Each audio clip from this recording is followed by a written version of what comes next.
Feel that I apologize to our fathers like Dababri, like Medford Okilo, that they were not wrong in forming alliance with the North.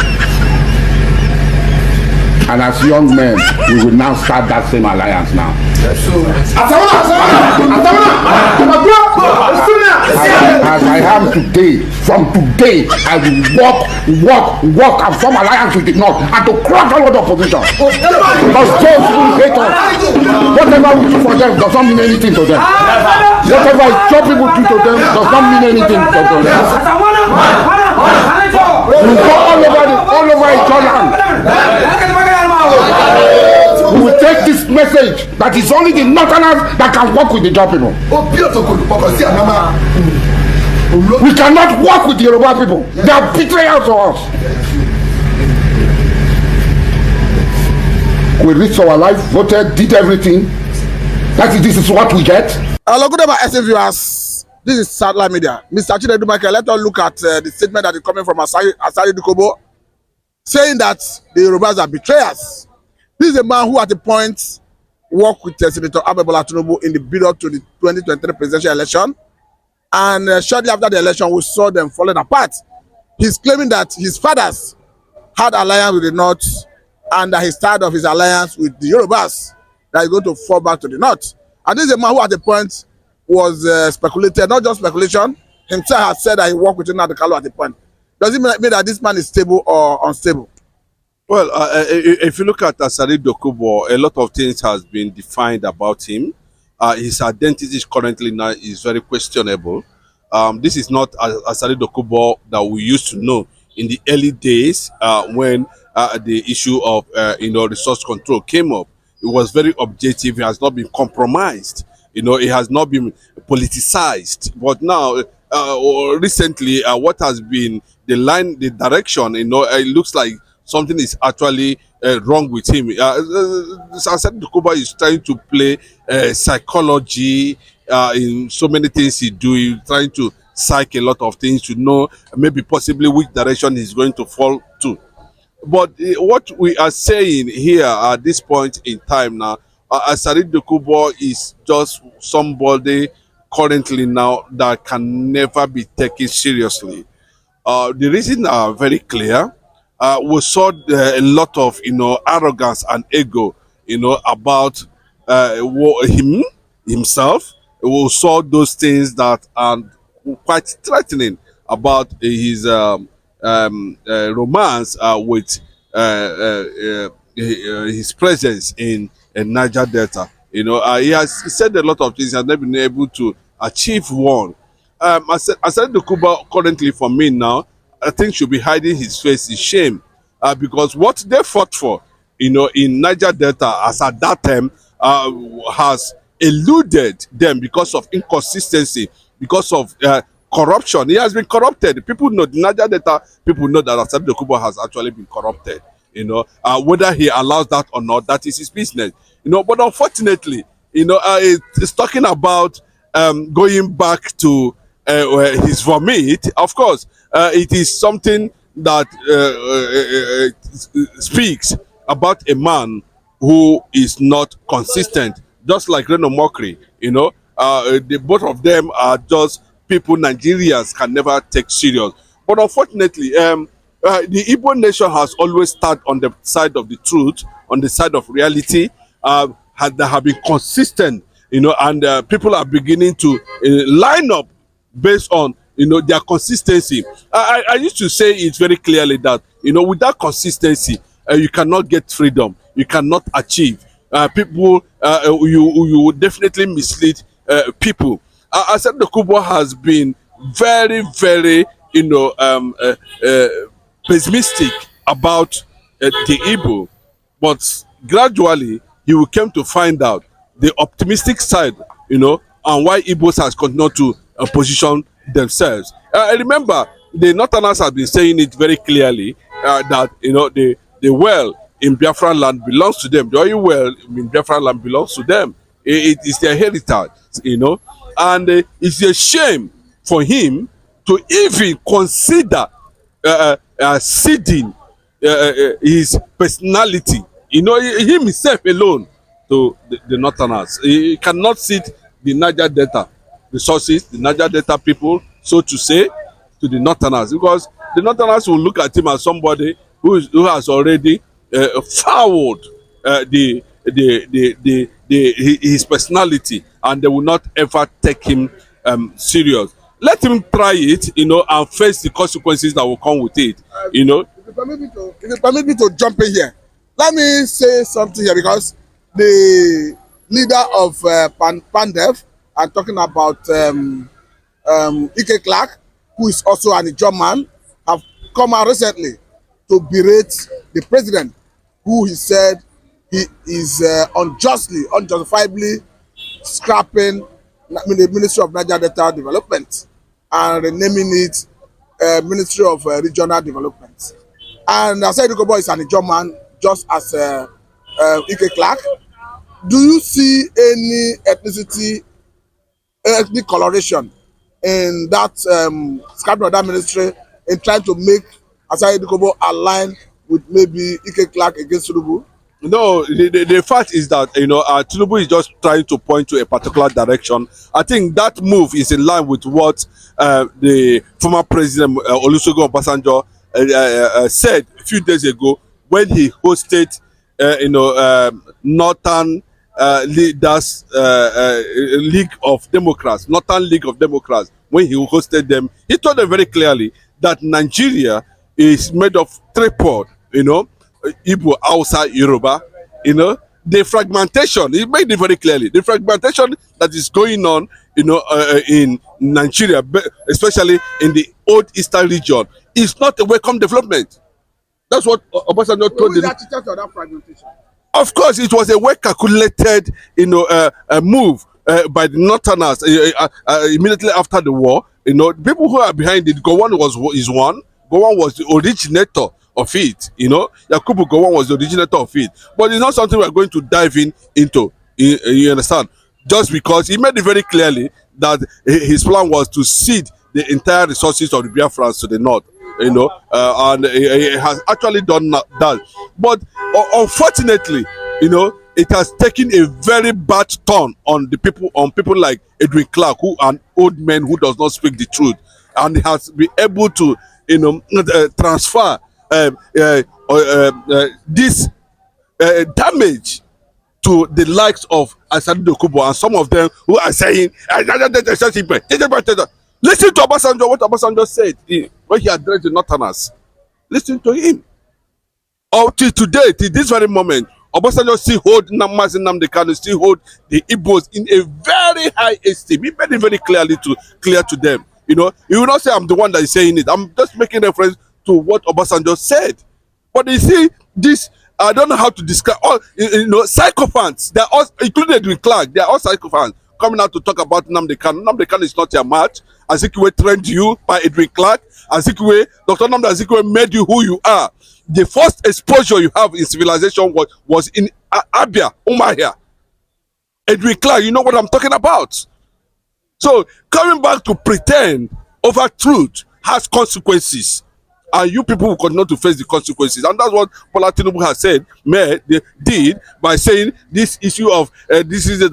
No, it's never done. There's nothing like Niger Delta. Niger Delta was a political coup against the Biafrans to continue to marginalize and fragment them. That was why. If you look at it now, if you look at the people who are claiming a job, look, Isheri Urobo, Ishekiri Urobo, and the rest of them, are they Ijaw? Ijaw, when Nigeria went to war, was less than 900,000 population.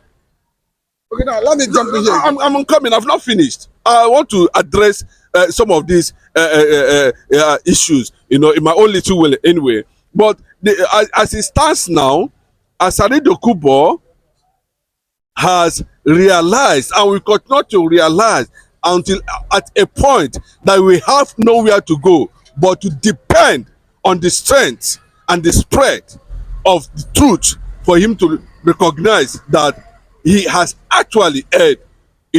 I look at what he said recently, because the whole thing is falling against them, both him and Edwin Clark. What they are creating with the kind of statement they are making will one day fall on them. It's already falling on them, and that is why you see Edwin Clark reacting. That's why you see Asari Dukobo saying releasing Nnamdi Kanu. Who cares? I've made it very clearly, you know, if they feel that the oil well in Bayelsa alone is for them, they should relocate it to Sambisa Forest, and maybe that's what Asari Dukobo is trying to do now. You know, take the oil well to Sambisa Forest so that he can be able to, you know, renew his alliance with the Northerners. But that's not a problem. If I should jump in here, in what looked like Obasanjo becoming an advocate of the Igbos, the Biafrans, he's already accusing the North that at the point they shouted Araba, meaning divide Nigeria, as such that they should not demonize Igbos for fighting for Biafra sovereignty at the point. Do you see Obasanjo as an advocate of Biafra? No, see, there's one thing we must not mix at this point is the strengths, the prowess of which Obasanjo uses to define a moment. It became very clear in 2023,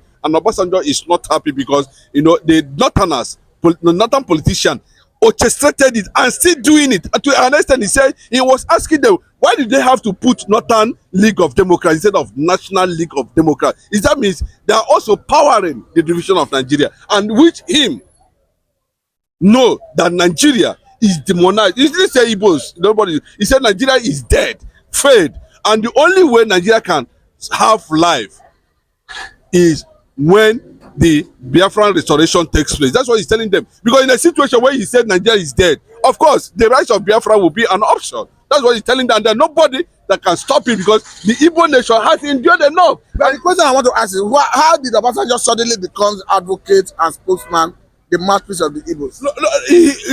You know, when before 2023 presidential election, you know, there was this advocacy he started. He said it very clearly that I think it is time for Nigeria to have an Igbo presidency.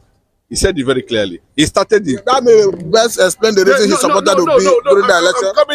Of course, no. It's as a result of he has sat down and look at it. I think at this point, you know, Obasanjo is regretting why he the reason for Biafran war, Nigeria Biafran war, you know, that took a lot of lives. You know, that war, if they have respected the agreement in Aburi, there wouldn't have been war. So, and Obasanjo has seen for some time now, it was pretended as if they don't know what politics in Nigeria is all about. They concentrated on building the capacity all over Africa, all over the world, without federal government presence, without federal government input at all. And it has gotten to the point that it has begun to generate sympathy, it has begun to generate admiration, it has begun to generate love.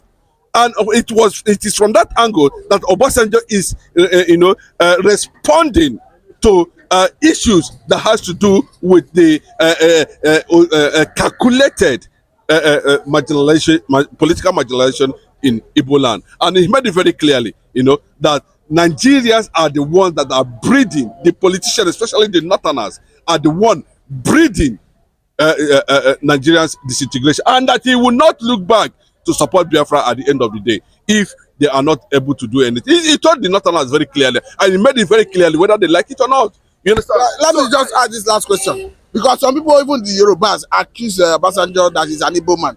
Though Obasanjo has come back clearly to say he's a Yoruba man, but you look as if this is your brother in disguise. You know, it can be a brother in the spirit, but biologically, it's not an Igbo man. You know, and everything that has to do with him, his renewed relationship with the Igbos is based on, you know, the reality on ground. He's staring him in the face, you know, including IBB, Abu Salami, go on. It is becoming clear that, you know, without the Igbo nation, Nigeria can never move forward.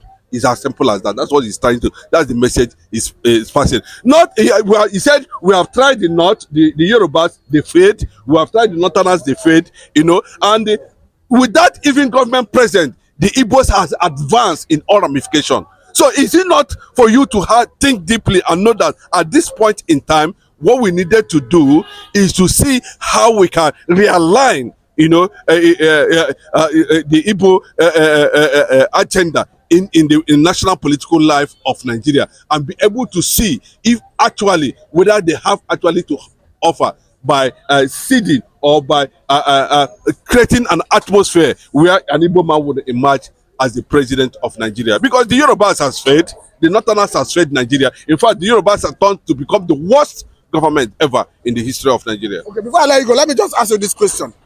Will you advise Obi to throw his heart into the ring for 2027 presidential? I see the recent movement, I think it was yesterday, the whole northern politicians, including Kwankwaso, was in the convoy to receive Obi, and you can see the synergy, you can see the strength, you can see the excellency in them, you can see the romance, you can see the popularity, you can see the spread, going on, Obi's influence, popularity, spreading continuously in the north, so it is not something that we'll sit down here and begin to look at. For Kwankwaso to come out and said now, and